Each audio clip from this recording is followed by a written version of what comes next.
Hello, what's up everyone? Welcome back to the channel. This is Emil, and in today's video we're having a look at Tesla stock, and we're looking at three potential factors that could send the stock price soaring in the near future. Make sure to like the video to get this channel off the ground. Subscribe if you're interested in the stock market or investing in general. And with all that said, let's get straight into the video. Okay, the first factor that could send Tesla stock price soaring is about battery day and a potential leak about what is going to be unveiled on battery day.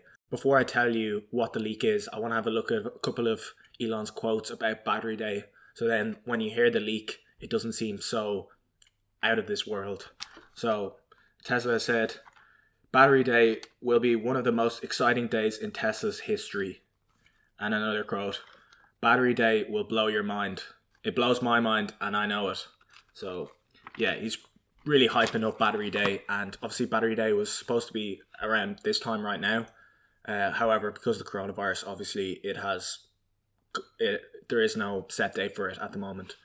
So what will be unveiled at battery day? So obviously people think, oh yeah, they'll have great batteries.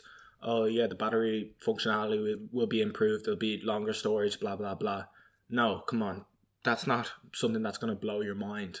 It's got to be something a little bit more crazy than an improved battery life. So the 1 million mile battery, which has been in talk for a number of times, I'd say that's almost a given that will be unveiled, but that's only the start of it. That's only the very, very start of this.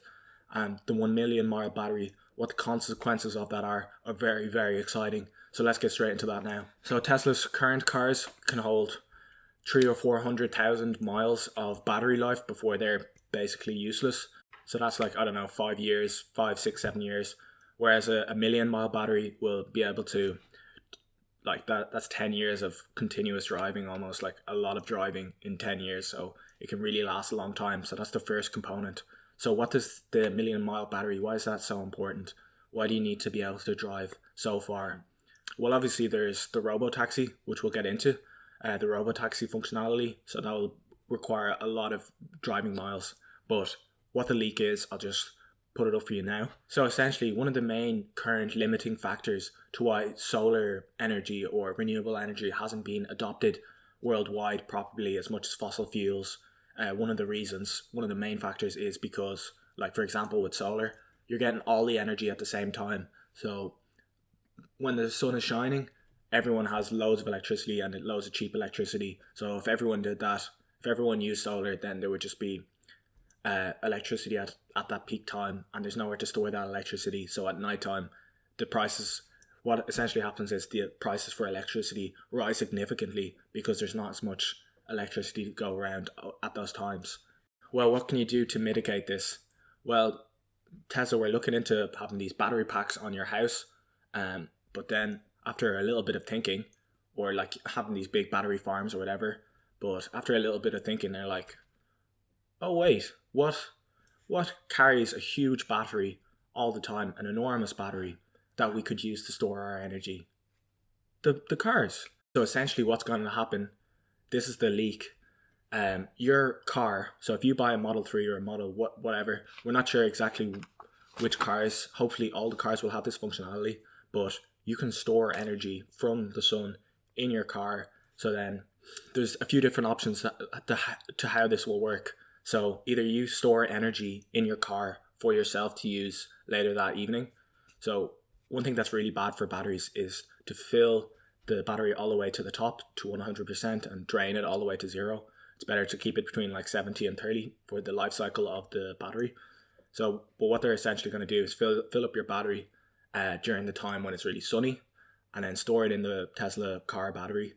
And then when the sun stops shining, you can use your electricity in your house instead of paying the expensive electricity at that time. That's one possibility. Another possibility is just to have it as a backup generator, which is somewhat less exciting. But the most exciting possibility for this technology is that you could sell your the energy stored in your car back to the grid. So, for example, I have my solar panels and they charge up my Tesla car, and I store it in my Tesla cars in the battery, and then I can sell it back to the grid. So that's a potential revenue stream for any Tesla owner, to have a battery that is worth 30 grand just sitting in your car, and you bought the car for probably 40 grand. So essentially your car, along with complicated artificial intelligence softwares, which obviously Tesla will be able to develop because they're just so far ahead in pretty much any sort of technology. But your car will act then like a commodity trader, taking energy in when it's cheap and selling it back to the grid when it's expensive. So your Tesla car will be making you money. So this process would eliminate the duck curve. So I'll just put up a graph of the duck curve. So it's kind of what I explained, where the electricity is very cheap during the daytime, but very expensive at night. That's one of the reasons why Tesla have worked so hard to get that 1 million mile battery, and they've really pushed to acquire high bar systems and Maxwell Technologies, two battery companies, so they can create this fantastic battery that will last so long, because it's going to have to be charged and discharged a lot of times. There's also speculation about one of the former Tesla operators or executives starting a new company which recycles old batteries. So once your Tesla battery wears out, it'll be given to this company which will recycle it and use it for energy storage in battery packs. It will just use the cells that aren't degraded, get out the cells from the battery that aren't worn out, and put them into new ones. And that company is called Redwood. So this is pretty wild. Basically, Tesla want to start competing with power companies. So Tesla now wants to not just become a car company, now it also wants to become a power company. And this perfectly aligns with Tesla's mission statement. Tesla's mission statement isn't to make electric cars. Tesla's mission statement is to accelerate the transition to renewable energy. So this perfectly aligns with that mission statement. So it's not just about electric cars. So this makes sense. So because the battery day hasn't really happened yet, we're not sure about the numbers of how much your car could potentially generate you financially. But this could add tens of thousands of dollars to the value of your car, because now it's generating income from just sitting in your garage, selling power back to the grid. So this is when it starts to get really financially crazy to buy any other car than a Tesla. And this ties on really well to our next point, which is the Robotaxi network, the next big thing for Tesla stock. So we just got to remember that the last presentation that Tesla gave was about autonomy and autonomous driving and the Robotaxi network. And eventually the news from that made Tesla's stock price surge up from $300 or $250. So it mightn't be straight after battery day, but the news of this will eventually make Tesla stock price gain hugely, in my opinion. And that's why I'm buying in now before it. So yeah, I've added to my shares of Tesla, and now Tesla makes up almost 50% of my portfolio. So just to be perfectly transparent with you, this has really increased my conviction in Tesla stock, because now they have cars, now they're getting into the Robotaxi and the energy storage business, and battery storage is an extremely fast growing industry. So even if one of these pathways fails, they still have two humongous industries that they're completely disrupting. So this adds a huge amount of value to the company, in my opinion. Okay, if you think you know enough about robotaxis, that's the point I'm going to talk about next. You can skip on. I'll leave a link to the timestamp for you here. But I really want to run through the ins and outs of robotaxis for anyone who doesn't know, because this also adds a humongous amount of value to your car. So essentially what Tesla wants is for it to be completely insane to not own a Tesla and to choose another car, or to not own at least a car that's autonomous and able to do these new functionalities that Tesla cars are offering or will be offering in the future. So what is Robotaxi? If you don't know, I'll just give a quick summary of the Robotaxi system that Tesla unveiled last year. Essentially what they want is a mix between Airbnb and Uber. So my car, I'll be able to, when I'm not using it, let it go out, pick people up autonomously with no driver, and bring them to their destinations and pay me through Tesla's own proprietary app. So I'm getting 70% of the revenue, and Tesla would get 30% of the revenue from those trips. So that's why it's really important that they have the 1 million mile battery and perfect full self-driving. So obviously it has to be able to drive by itself. Now obviously Elon said that full self-driving and robo-taxis would come by the end of 2020. He said that last year, this time last year. He was 100% certain.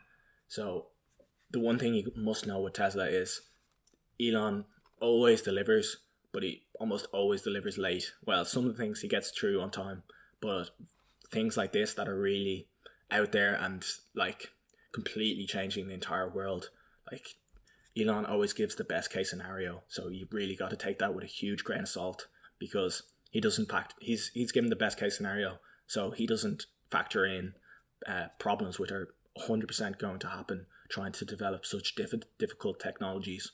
So it's always going to take a lot longer. And black swan events like the one we're living through right now, he doesn't factor them in whatsoever. So to be honest, I think it's going to take a few years to get these two systems to get rolled out, robo-taxis, and it'll take, I think, a good few years to really start ramping up. But once they do, they're enormous markets in absolutely enormous industries that would generate Tesla hundreds of billions in revenue. So just to add to that, all Teslas from like 2014, they have the capabilities, they have the hardware for full self-driving, and Tesla knew that they were going to do this, so they inserted a camera in the dashboard, like an interior camera, so you can look at the passengers in your well, it essentially is Uber, but a Tesla Uber, if you'd like. So if anyone like screws around in your car, you'll see, or anyone doesn't pay the fare, you have it on camera. So Tesla have thought ahead, and everything is ready to go for the Robotaxi once they have the full self-driving implemented, and once they have regulatory approval, which will probably take longer than the full self-driving feature. If you're enjoying this video, I really appreciate if you could quickly drop me a thumbs up and subscribe for more videos like this. And with that said, let's keep going. But even if it takes years for the V2G, the vehicle to grid electricity thing that I mentioned at the start, and for the robotaxis to get rolled out, because the stock market is a forward-looking system and stocks are forward-looking, the news of this will increase the stock price long before the actual implementation of these services gets rolled out. So we just got to keep that in mind. So we got to be before the release of it, to potentially advantage from the jump that I'm expecting will happen in the next year.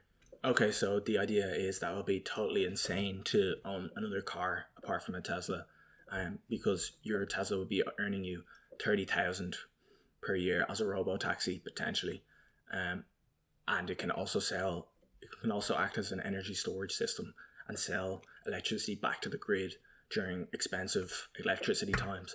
So your Tesla now has two passive revenue streams for you, and Tesla obviously gets a cut of that.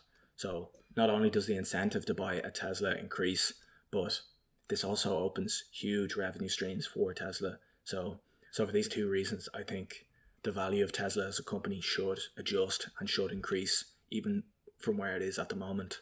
We need to remember that the stock market is a forward-looking machine.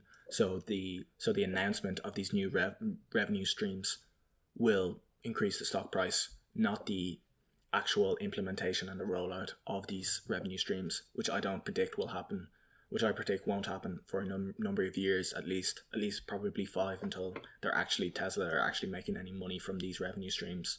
Okay, the last point, I don't think people have mentioned it enough, but it's kind of a simple one and kind of a little bit more of an obvious one, but it's when Tesla gets added to the S&P 500, this will give Tesla stock price a little bump.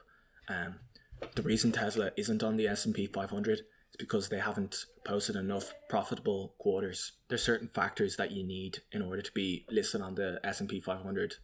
Tesla's market cap is well big enough to be on the S&P 500. It's a $150 billion market cap, so it's huge. So it's definitely big enough. But just because it hasn't been profitable, it is the reason it hasn't been listed on the S&P 500. However, as we saw in 2019, Tesla posted a few positive quarters. So I think soon Tesla will post multiple consecutive positive quarters and start to look like a profitable company, potentially. And this will increase the stock price as the indexes as anyone who's forced to, as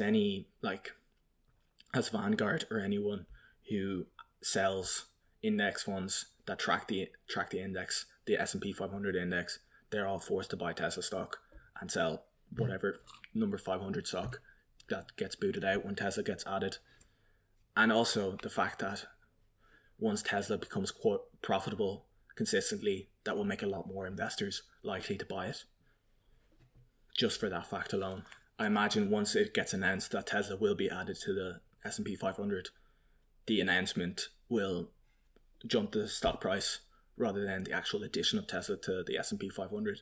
Maybe there will even be a small sell-off when Tesla is eventually added to the S&P 500. But the announcement will give it a bump. But that's coming up soon, so maybe an opportune time to buy it. Now, it won't be such a significant bump as the other 2 points that I mentioned, maybe 5% or so. So it's not as exciting, but I thought I'd mention it. Well, that's all I wanted to talk about for this video. I really, really hope you enjoyed the video. I hope you learned something. I'd really appreciate if you drop me a thumbs up, get this channel off the ground, get me going a bit. And if there's any stocks or anything you want me to analyze in the future, make sure to comment. I really, really hope you enjoyed, and I'm really looking forward to seeing you in the next video. Thank you so much. Goodbye.